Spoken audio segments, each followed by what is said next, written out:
Você está sintonizado na Rádio Caractere.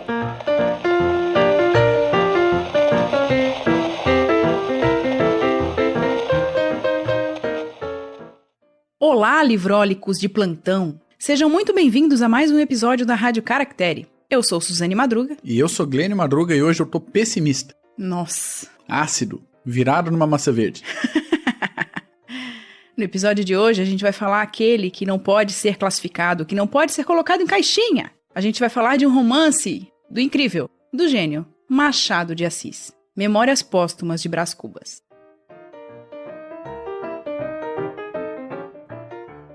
Machado de Assis nasceu no Morro do Livramento. Nós falamos sobre ele no episódio de Quincas Borba. Vamos deixar embaixo na descrição desse episódio. Quando a gente falou do livro Quincas Borba, a gente falou um pouquinho de Machado de Assis, falou um pouquinho da sua vida. E a cronologia da vida dele é encontrável em qualquer lugar na internet, porque é um dos mais conhecidos, o mais conhecido talvez, autor brasileiro do século XIX. Né? Um micro resumo. Joaquim Maria Machado de Assis, nascido em 1839 e falecido em 1908, aos 69 anos de idade, o homem, o mito, a lenda, o melhor escritor brasileiro de todos os tempos. A gente não tem como negar a importância de Machado de Assis para a literatura brasileira, e ele já foi reconhecido, inclusive, como um dos melhores escritores pelo que se considera de literatura mundial, pelo que se tem, junto de Joyce e outros. E um escritor dessa importância é interessante que a gente traga para a discussão, que a gente coloque mesmo na roda de conversa da literatura, porque a gente precisa falar mais sobre Machado de Assis. Aliás, Memórias Póstumas de Brás Cubas precisa ser lido. É um romance que precisa ser lido. E acho que a gente já pode entrar logo na discussão, como a gente já falou da obra do Machado e da vida, né, do Machado. Em outro episódio, a gente pode entrar direto nesse livro, que é um marco na literatura brasileira. Ninguém conseguiu classificar, por isso que eu chamei ele de o não classificado no começo do episódio, porque ninguém conseguiu classificar, ninguém conseguiu, ficaram se batendo. A crítica ficou louca e ninguém conseguiu colocá-lo em caixinha nenhuma. Nem no romantismo, nem no naturalismo, nem no realismo. O que é Memórias Póstumas de Brás Cubas? O livro foi publicado pela Revista Brasileira em pedaços de março a setembro de 1880. E depois, em 1881, ele foi publicado em forma de livro mesmo, né? Daí pela Tipografia Nacional. E aí a questão de ele não conseguir ser classificado. Por quê? Na época final aí do século XIX, o normal das narrativas era ser muito objetivas. Então, lembremos de todo o movimento romântico, lembremos, por exemplo, de A Moreninha, que se agarra na história e vai lisinho, bonitinho na história. O Machado, nesse livro, vai por um caminho mais cru. E ele brinca com essas correntes literárias que estavam querendo o seu espaço, né? A crítica, ela não sabe... Por isso que a gente diz que a crítica não sabe onde colocar Machado de Assis. E onde, como autor, porque ele não escreve... Ele traz elementos do romance, do romantismo, né? Ele traz elementos do naturalismo, principalmente brincando com essa ideia de naturalismo. Ele traz elementos do realismo, mas de uma maneira muito irônica. Sim. Não daquela maneira, olha, veja o que está acontecendo na sociedade. A crítica, ela está ali, mas não é necessariamente o foco narrativo do livro Memórias Póstumas de Brás Cubas. Então, uma das bases do realismo é aquele determinismo que a gente vê em tantas outras obras, e isso Machado não usa. Ainda assim, o Memórias Póstumas é considerado o livro inicial do realismo no Brasil. Sim, porque foi necessário, acredito assim, não estou defendendo, mas acredito que foi necessário classificar de alguma maneira para levar a obra para a escola. Sim, sem dúvida. A escola, como a gente já comentou no último episódio, sobre Júlia Lopes de Almeida, traz esse processo de necessidade de classificação das coisas, né? As escolas literárias e tudo mais. Machado de Assis foi colocado no realismo, só que ninguém soube classificar direito porque lá Helena não é bem realista, né? Bom... O próprio Memórias Póstumas, ele tem vários elementos de romance de costumes. Isso. Tem vários elementos de romance de viagem, né? Aquela variação de histórias de viagem, de relato de viagem. e até no prefácio da edição, acho que da 3ª ou da 4ª edição, que tá nessa nossa edição da Penguin Companhia, recomendo, o link tá embaixo, ele fala que tal autor viajou por tal lugar e ele viajou pela vida. Uhum. Só que já tá confuso, fica mais confuso. Ele tem alguns elementos e um elemento básico que coloca ele também no realismo mágico e na fantasia. É Exatamente. a primeira obra do realismo brasileiro e é a primeira obra da fantasia na literatura brasileira. E a gente pensa, mas onde está a fantasia? Gente, um autor defunto, ou um defunto autor, como vem a discussão, escolham aí a nomenclatura que vocês quiserem, mas alguém que já morreu escrevendo suas memórias. Memórias, quando a gente pensa, né? Memórias do fulaninho de tal. Ele escreveu um diário, ele escreveu uma autobiografia, mas ele não conta sobre sua morte. E o Brás Cubas, aqui nesse livro, ele inicia pela sua morte, né? Ele faz, inclusive, ele dedica a obra aos vermes que corroem o seu corpo, que comem da sua carne, que se alimentam do que ele foi. Isso é impressionante. E daí já vem essa questão da fantasia, assim, isso é fantasioso, isso não há elementos que a gente traga antes na literatura brasileira. Então tem muito dessa questão. Já isso a gente pode encontrar, obviamente, na literatura estrangeira, na literatura inglesa, mas não no Brasil. Pelo menos até o momento não foi descoberto. E daí a gente tem esse autor, o Brás Cubas, que é um sem vergonha, um safado, um cretino, que aproveitou a vida e que agora conta suas memórias. E apesar disso, da vida que ele levou, a gente consegue, pelo menos na leitura que eu fiz, eu consegui sentir uma simpatia por esse autor. Sim. Pelo narrador, na verdade. Botando um tempero para deixar mais embaralhado aí no negócio da classificação. Além das memórias, ele dá muitas impressões das coisas que ele viveu. Então, bem conversado, ainda dá para colocar como impressionista. Essa Ou obra. seja...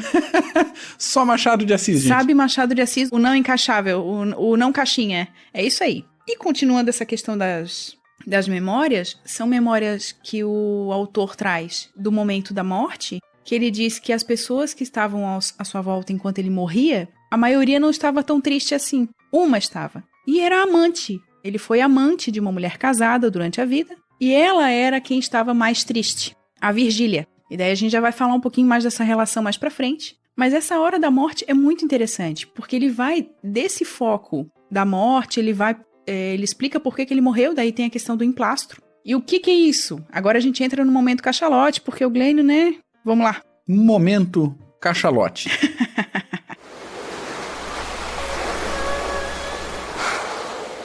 Também conhecido como cataplasma, malagma ou compressa. Etimologicamente, não.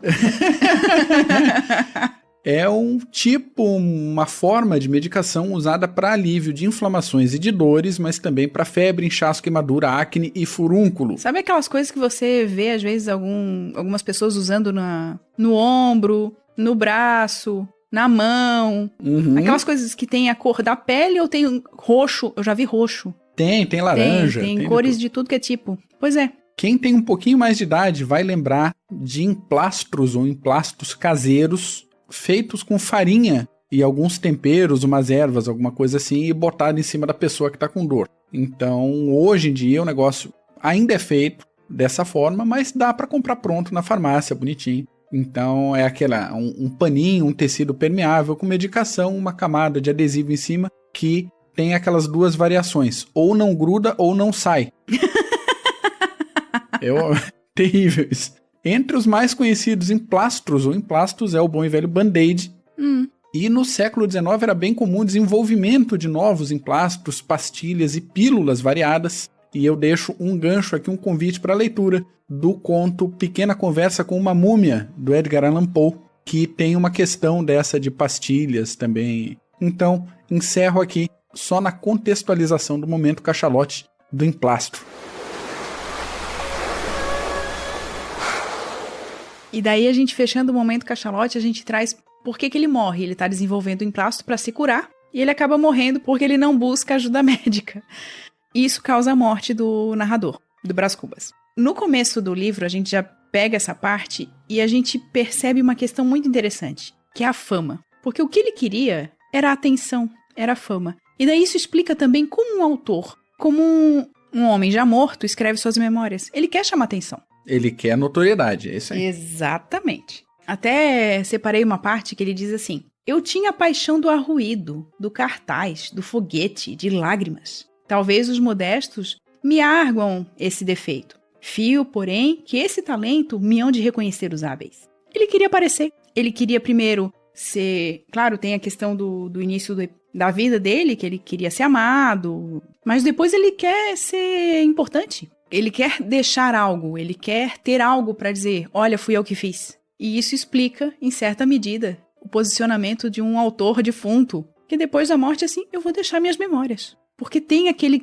desejo do arruído, eu preciso que falem de mim. E isso vem uma das primeiras críticas que a gente pode perceber à sociedade da época. Aquela necessidade da aparência. Aquela necessidade que as pessoas tinham e ainda têm de fazer o seu nome na sociedade, de aparecer na sociedade. Mas, passando para outro ponto, a gente tem a questão das referências. A obra é repleta de referências de Dante, de Almeida Garrett, de Sterne, de Leopardi, de Darwin, de Comte, da Bíblia, de Viagens de Gulliver. Voltaire. Uma das principais aí, não aparentes, não citada, porque várias dessas que a gente falou são citadas ou pelo narrador ou pelas notas de rodapé dessa edição, que são maravilhosas, diga-se de passagem. Mas influência básica filosófica é do Arthur Schopenhauer, especificamente o livro O Mundo como Vontade e Representação, de 1819, que lendo essa obra a gente consegue entender muito do pessimismo, do desprezo, do cinismo até do próprio Brás Cubas. Eu fiquei pensando, lendo esse livro, a quantidade fenomenal de coisas que o Machado de Assis teve que ler para conseguir elaborar esse livro. Na verdade não teve, né? Ele já lia. Então, mas o teve que ler nesse sentido, assim, do volume de leitura que ele tinha, que ele realizou, para conseguir condensar isso numa história de um defunto autor. Até mesmo porque a obra ela não tem ponta solta. Nenhuma. Acontece, ele tá falando de alguma obra, ele relaciona a vida dele já com essa obra. A parte que ele conhece a Virgília é incrível, porque ele tá lá fazendo rabiscos enquanto o pai dele tá tagarelando, e ele tá escrevendo Virgílio, não sei o quê, lembrando de Eneida e tal, e o pai dele olha pro papel e diz assim, pois é, tu vais a casar com a Virgília. E isso tem toda uma questão que a gente olha assim, nossa, que tudo tem ligação. Pode ser que pela nossa não leitura de tanta coisa que ele tenha lido, a gente sinta que perdeu alguma coisa. Certamente. E daí vale a pena a releitura. É um livro que vale muito a pena ser lido e relido, porque ele traz muitos elementos. A narrativa é impressionante. Eu vou destacar aqui um capítulo, entre os vários que me chamaram a atenção, mas um capítulo que é o delírio, que ele fala do momento em que ele está para morrer e está naquele momento delirante. Porque é impressionante o que ele fala desse momento de delírio, que ele está sendo levado e mostram para ele, e daí a gente pode lembrar de quem? Pode lembrar do Dante, que ele está sendo levado para esse momento da viagem eterna. E daí tem um trecho que ele diz assim, a história do homem e da terra tinha assim uma intensidade que não lhe podiam dar nem a imaginação nem a ciência, porque a ciência é mais lenta e a imaginação mais vaga, enquanto que o que eu ali via era a condensação viva de todos os tempos. Para descrevê-la, seria preciso fixar o relâmpago. Olha que narrativa! Esse capítulo, para mim, e aproveitando o termo condensação, condensa muito da genialidade do Machado de Assis. Não e da leitura do seu tempo também. Não tem como alguém escrever um capítulo desse sem ser gênio. Não dá. Ele faz uma leitura do tempo, ele faz uma leitura do seu tempo, dos homens de letras, né, das letras, que conheciam história, que conheciam literatura, que eram influenciados pela antiguidade. E ele falando desse momento, ele diz assim, na hora da morte tudo vai. A gente vê isso num piscar de olhos. E daí o outro momento ele diz assim, cada século trazia a sua porção de sombra e de luz, de apatia e de combate, de verdade e de erro e o seu cortejo de sistemas, de ideias novas, de novas ilusões. Em cada um deles, rebentavam as verduras de uma primavera e amareleciam depois para remoçar mais tarde. Ou seja, as ideias vão e voltam. E os tempos, eles têm os seus sistemas, os seus pensamentos, o que acontece, o que é aceito, o que não é. E essa visão, ele está falando do momento mais, talvez mais lúcido de um moribundo. Se a gente pensar nesse processo de delírio. Na hora do delírio, o moribundo, ele fala muitas coisas que tocam quem está em volta. Toca as pessoas, porque ele está falando de algo que... Bom, esse processo, muitos chamam de delírio, mas será que ele está falando mesmo só do delírio? E daí, quando ele descreve esse capítulo, quando ele fala o que ele viu nesse momento da pré-morte, a gente começa a pensar que esse narrador, ele aprendeu muita coisa, ele trouxe muita coisa do que ele carregou na vida, né? Da história que ele aprendeu, do que ele viu, das coisas que ele viveu. Então, é realmente um viajante da vida, né? Depois ele vai para a questão da escola. Ele é bem interessante, acho que a gente pontuar, a gente não contar toda a história, porque não é spoiler, todo mundo sabe, porque o autor já diz eu sou morto mesmo. Ok, gente. Mas a gente tem aquela questão de contar um pouquinho dos personagens, e a gente pode pontuar a questão da Virgília, a questão dos pais dele. A gente tem o processo de infância, que o Brás Cubas conta, o seu processo de infância, e ele fala do quanto ele castigava, né, um dos escravos, né, um dos seus escravos, que era o Prudêncio. Situando só, Brás Cubas, filho de uma família abastada, da elite carioca do início do século XIX. Isso. E com todas as suas benesses e todos os seus vícios. Até ele dar uma anticitação, como um dos orgulhos da vida dele, nunca ter comido a partir do suor do rosto dele. Foi uma das negativas da sua vida, né? Ele nunca precisou trabalhar, suar para poder se alimentar e se vestir. E dentro dessa realidade, há posse de pessoas escravizadas, então... Exatamente. Tem isso, e ele usa isso até para criticar pesadamente a escravidão. Sim, e daí ele fala dessa questão também de como ele se comportava na escola, de que ele era, né, aquela criança que dá trabalho. Mimado. Ele fala que é uma criança do demônio, criança do diabo, um negócio assim, moleque do diabo, piada do Janho. E daí a gente tem essa questão, e ele fala do Quincas Borba. E daí a gente lembra do romance que a gente já comentou aqui na Rádio Caractere, que é o romance Quincas Borba. Só que esse romance, sobre esse personagem, só vai ser publicado em 1891, ou seja, 10 anos depois da publicação em livro do Memórias Póstumas de Brás Cubas. Eu fiquei muito feliz de ter encontrado o Quincas Borba em pessoa neste livro. Sim, porque o próprio Quincas Borba, ele só aparece no comecinho do livro Quincas Borba, né? A gente entende depois, lendo o livro, por quê. E nesse livro ele também tem passagens interessantes na vida do Brás Cubas. Então ele conta essa infância e tudo mais, depois ele conta o primeiro amor, que foi Marcela, uma prostituta, né? Ela tinha uma casa da Luz Vermelha e...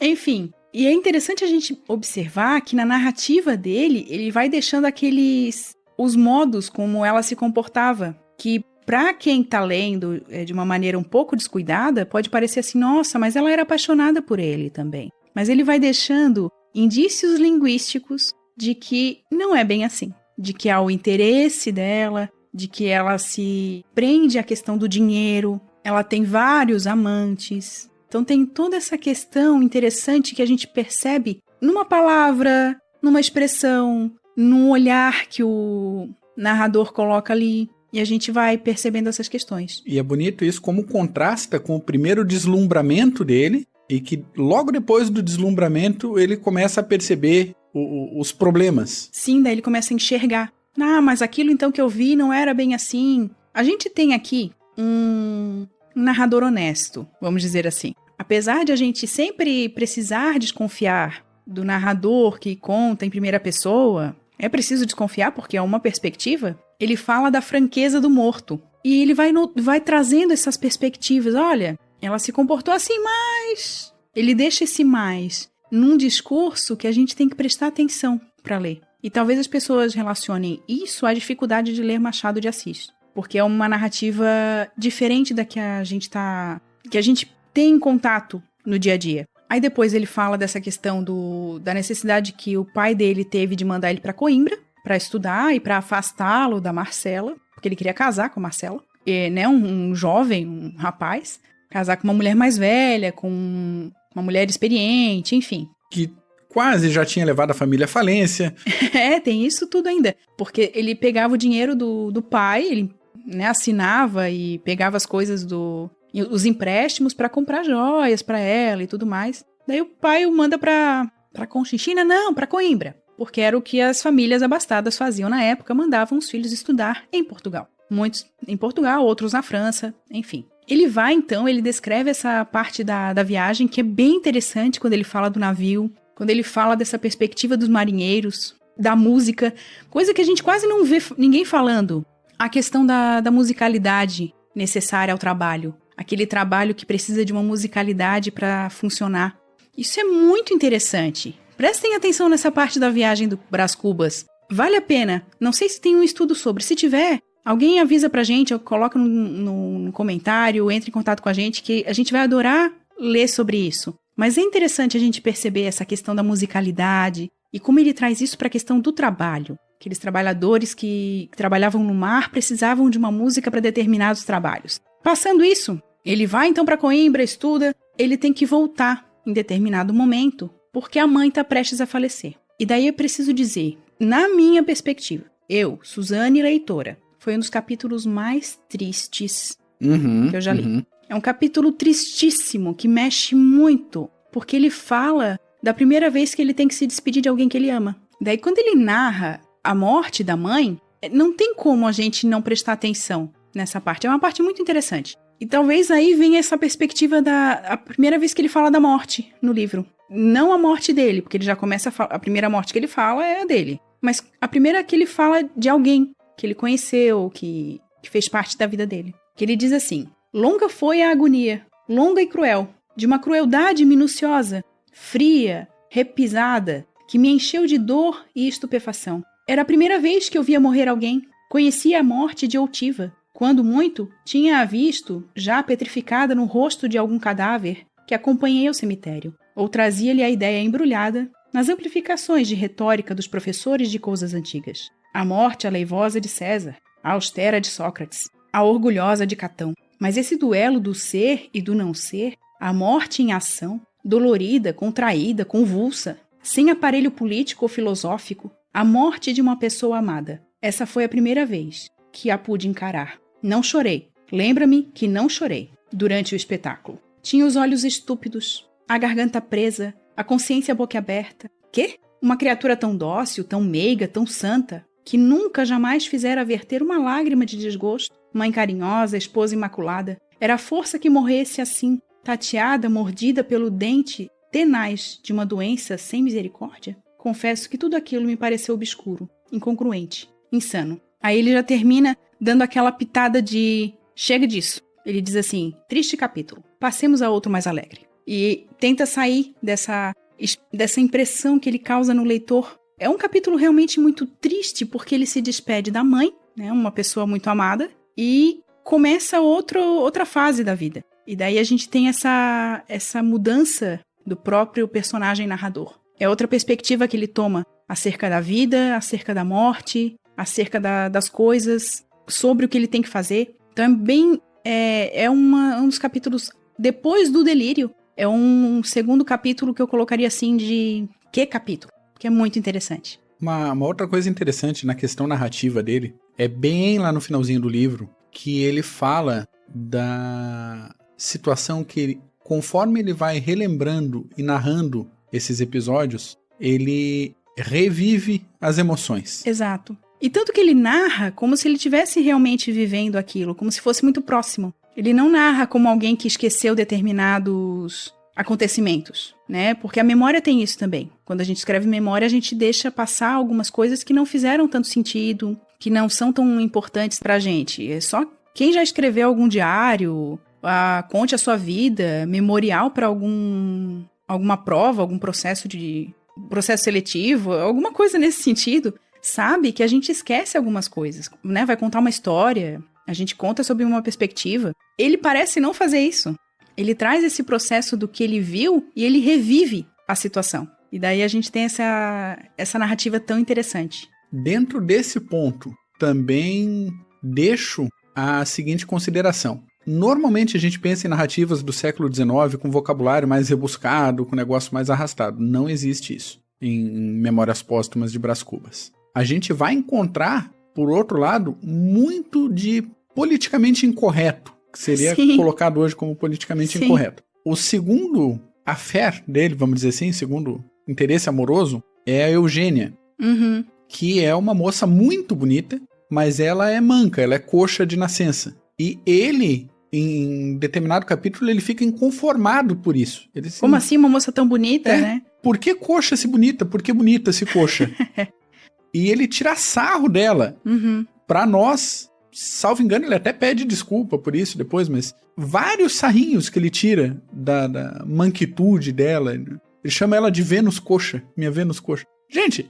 É impressionante, porque a gente traz um processo também que pra época já não era uma coisa tão boa, tão bonita, você perceber ou falar disso. Você, né, a sociedade era hipócrita.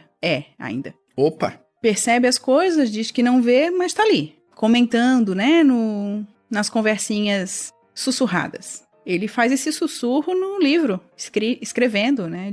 Confesso. E, novamente vem aquela questão da franqueza do morto. Também é bem interessante, vale a pena também prestar atenção nesses processos. De como ele descreve os outros personagens, as pessoas que passaram pela vida dele. Como ele fala deles, né? É interessante colocar isso, porque é o Machado mostrando uma outra perspectiva. Daí a crítica também não gostou muito, não soube muito como lidar com esse livro. E daí a gente tem outra questão interessante. Quando ele, né, depois da morte da mãe, desse encontro com esse affair que ele teve, ele tem então 2 encontros interessantes que acontecem em diferentes momentos do livro, mas que eu vou falar aqui de uma vez só, pra gente prestar atenção. Nos 2 momentos que ele tem esses reencontros, há um objeto que traz essa lembrança, a lembrança que o tempo passa. Na primeira vez, ele quebra o vidro do seu relógio, e então ele reencontra a Marcela. A linda Marcela. Já não tão linda. Porque daí ele, já com outros olhos, ele vê a Marcela como ela era, e ela já tá, né, castigada, né, doença e idade. Em outro momento, ele tem o relógio roubado. Novamente, o mesmo objeto, relógios. E ele é roubado por Quincas Borba, que o faz lembrar da infância. Então, nesses 2 momentos, olha que incrível. Colocar o objeto como essa lembrança do passado, do tempo que não volta, das figuras que fazem lembrar quem a gente era, coisas que a gente não gosta de lembrar. É interessante. Porque ele já não era mais aquela criança que fazia tanta coisa, né, endiabrada e castigava os escravos e castigava no sentido de tratar mal. Ele já não era mais aquele moço que se encantou por uma mulher mais velha e foi enganado. Ele já não era mais aquele, ele não queria lembrar mais desses 2 momentos da vida. Mas vem o relógio, e o relógio trazendo essas pessoas de volta, fazendo com que ele lembrasse que a vida passa. E fazendo que ele lembrasse também do passado dele. E isso é bem... Eu vou ficar cansada aqui de tanto falar coisas para lerem esse livro, porque é incrível. E daí a gente tem a questão, depois que ele fala ali, voltando um pouquinho na história da morte da mãe dele, que ele fala da franqueza do morto, e ele diz assim: a franqueza é a primeira virtude de um defunto. Na vida, o olhar da opinião, o contraste dos interesses, a luta das cobiças obrigam a gente a calar os trapos velhos, a disfarçar os rasgões e os remendos, a não estender ao mundo as revelações que faz a consciência. Mas na morte, daí essa outra parte, né? Ele escreve mais um tanto e diz assim: mas na morte, que diferença, que desabafo, que liberdade! Como a gente pode sacudir fora a capa, deitar ao fosso as lantejoulas, despregar-se, despintar-se, desafeitar-se, confessar lisamente o que foi e o que deixou de ser. Porque, em suma, já não há vizinhos nem amigos, nem inimigos, nem conhecidos, nem estranhos. Não há plateia. Mais pra frente ele diz: senhores vivos, não há nada tão incomensurável como o desdém dos finados. É impressionante. É incrível. E daí eu acho que a gente pode passar para uma outra questão, que é quando ele fala com o leitor. E daí ele se joga, né? Ele chama o leitor de obtuso, ele faz xingamentos, né? Então, o uso da linguagem nesse livro é um negócio que não tem como não chamar atenção. Em determinado momento, uma das personagens engravida dele, e ele vai, então, ele fica todo bobo, né? Aquela questão, do pai, enfim. E ele começa a perceber essa relação que ele tem com o embrião. Daí eles chamam o embrião de perfil do incógnito. Gente, alguém usa esse nome num canal literário, num Instagram. Que nome? Eles dizem o embrião, o perfil do incógnito. Que coisa incrível. Como é que alguém pensa numa coisa dessa? Solta uma coisa dessa em livro? É magnífico, é incrível. Uma coisa que eu achei interessante nessa questão de ele falar diretamente com o leitor é que ele cria uma proximidade com o leitor, quando ele quebra a narrativa e fala diretamente, e ao mesmo tempo a gente sente quase o desprezo dele. Então ele quer deixar as palavras dele, quer se perpetuar a pessoa, a história, quer ser notado, e ao mesmo tempo ele despreza a gente. Ele fala, o problema desse livro é tu, leitor. Sim, e ele chama essa questão pelo seguinte: o que o leitor espera? E daí a gente lembra aquela discussão que a gente começou o episódio, falando do que se esperava de um narrador. Era romântico? Era naturalista? Era o quê? Né? Era realista? Assim, tu, leitor, tá esperando que eu escreva tal coisa. Não vou escrever isso. Essa brincadeira, que acaba sendo uma coisa mais séria do que só uma brincadeira de linguagem ou só algo para chamar atenção, é de a gente perceber enquanto leitor de Machado de Assis. Ele não tá chamando o leitor simplesmente para chamar atenção, ele tá fazendo outras discussões ali no meio. Então é importante que a gente preste atenção nisso também. Encaminhando aqui para o final do nosso episódio, algumas coisas que me chamaram a atenção. A sequência inteira do livro, a gente está falando de 300 e poucas páginas, de expectativas e frustrações, uma atrás da outra. Isso é uma constante na vida do Brás Cubas e aparentemente na morte também. Um momento específico é a situação dele com a Eulália, que é uma moça de uma família um pouco menos abastada, mas muito bem educada, bonita e tal, e cria uma expectativa até em nós que lemos o livro, de que ali talvez funcione alguma coisa na vida do Brás Cubas. Ele enfim se case. E não. E a gente é frustrado de novo. É complicado isso. A carreira política dele que vai decolar e não vai, e outras coisas que ele faz que parece que vai e não vai, o emplastro que parece que vai e não vai, nada vai. Até a gente pode falar do último capítulo, assim, por cima, que são os vários nãos, né? Coisas que não deram certo na vida do Brás Cubas. A outra parte é aquela questão da escravidão. Então, se no início do violência, livro... eu acho. Eu acho que ele chama mais atenção para a violência nesse sentido do que necessariamente para a escravidão. Pela leitura que eu consegui fazer, assim. Sim, porque no início da vida, quando ele é pequeno, a família dele tem a posse de um escravo, do Prudêncio, e lá mais pro finalzinho do livro, o Prudêncio, já com mais idade, já é livre, e ele tem um escravo. E a gente tem uma cena dele do Prudêncio castigando um escravo. Isso aí. Isso dá um ruim na hora que a gente lê. E aqui, 130 anos depois. E dá um ruim na gente isso. E a gente percebe também o Brás Cubas fazendo essa reflexão do que o tratamento violento pode promover num futuro. Né? Violência não educa. Violência não é nada humano. Ali naquelas linhas, o Machado traz isso.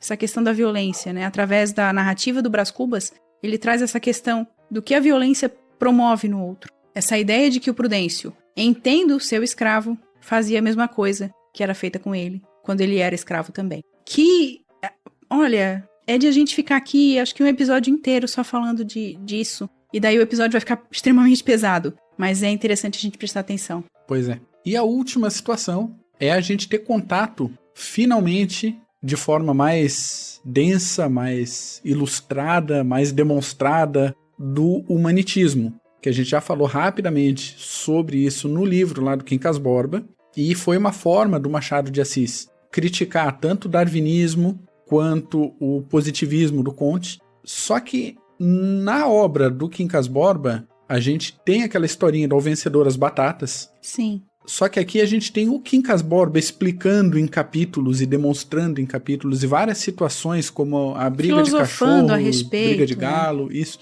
que ele comenta, ele demonstra, ele fala da inveja como virtude, e ele argumenta isso de uma forma que, se a gente está distraído, a gente quase concorda. De tão bem explicadinho. E aí também uma crítica a esse tipo de demonstração filosófica, que pode ser que seja um negócio completamente equivocado, Mas convence pelo discurso, Se o pela discurso narrativa. for bem feito, convence um monte de gente que está distraída por aí e não presta atenção no tipo de armadilha que um discurso bem feito pode proporcionar. Então, se é para eu deixar uma dica nesse final de episódio, presta atenção no discurso. Presta atenção. Lê com atenção. Mas lê também aproveitando a obra. Eu acho que é uma obra que vale a pena ser aproveitada na leitura. E nos discursos do dia a dia, quando alguém chega com uma ideia assim, olha que ideia maravilhosa, olha que filosofia boa. Opa! Acende o alerta, vai com calma, presta atenção, vê qual é a intenção dessa ideia, qual é a intenção dessa pessoa. Pé no freio e vamos pensar direitinho. Não é só porque um ilustrado tá te demonstrando uma ideia que você tem que abraçar essa ideia como se ela fosse uma verdade universal. Exato. Machado de Assis fora da caixinha, não é mesmo? É mesmo.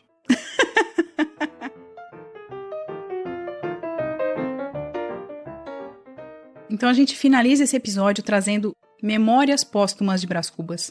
Um livro nada doce, um pouco doce, às vezes. E um livro cheio de questões realmente filosóficas, que a gente fica pensando naquilo, fica pensando naquela... Como assim? Isso tá acontecendo, as coisas acontecem dessa maneira, mas ninguém fala. A gente se ilude muito fácil. Então, é uma obra que tira a pessoa, tira o leitor da zona de conforto. Eu acho que é um dos grandes pontos para essa obra, para esse romance, é esse mexer com o leitor. Não é só quando ele fala, você, leitor, é o culpado, você, leitor, é o defeito deste livro. É quando ele traz outras questões que fazem a gente pensar assim, opa, isso aqui não era bem o que eu esperava de um romance. Né? A gente tem um dos pontos, a relação dele com a Virgília, que é uma mulher casada, a relação dele com o marido da Virgília, a relação dele com outras pessoas e como ele trata essas pessoas. Com os familiares, né? Com os familiares, e o que ele percebe que os familiares querem dele. Com aquele discurso bonitinho, com aquela coisa assim amaciada. Mas o que os familiares querem realmente? E isso fica perceptível. A irmã delicada e imperativa. Pois é. Então a gente tem muita coisa nesse livro que dá pra assim, ó... Dava pra fazer um curso Machado de Assis ou um curso Memórias Póstumas de Brás Cubas, porque é um livro gigantesco. É realmente um grande romance da literatura brasileira. Precisa ser lido, precisa ser conhecido. Tem pessoas que já vêm se interessando fora do Brasil por esse livro e dando visibilidade à obra machadiana por causa disso. E a gente precisa também, como brasileiro, conhecer essa obra, entender de onde vinham essas ideias e por que nada é pronto, nada é dado, fechadinho. Fica aí a recomendação da Rádio Caractere. Melhor leitura do ano até agora? Tá ali, hein?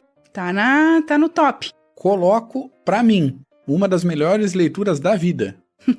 Tranquilamente. É um livraço. Citando Caxias numa situação completamente diferente. Sigam-me os que forem brasileiros.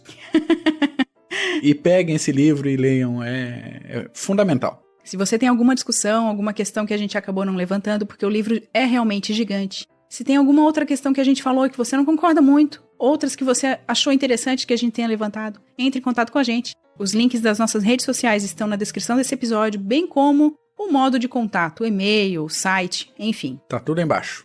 É isso então, abraço para todo mundo, obrigado por nos acompanhar em mais um episódio. Compartilhe se você gostou desse episódio com mais uma pessoa que você acha que pode gostar também. Bota lá #SetembroBrasil, que essa é uma produção da Rádio Caractere, nesse setembro maravilhoso, mês da independência. Coisa linda. Em que a gente lê literatura brasileira. E vamos aproveitar então. #SetembroBrasil.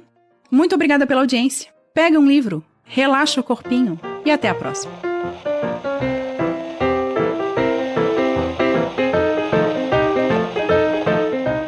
Você acabou de ouvir mais um episódio da Rádio Caractere.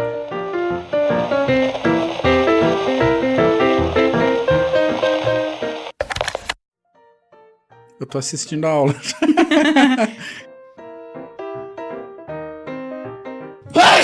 Edição. Este podcast faz parte da Podcast E. Conheça os demais podcasts acessando podcast.com.br.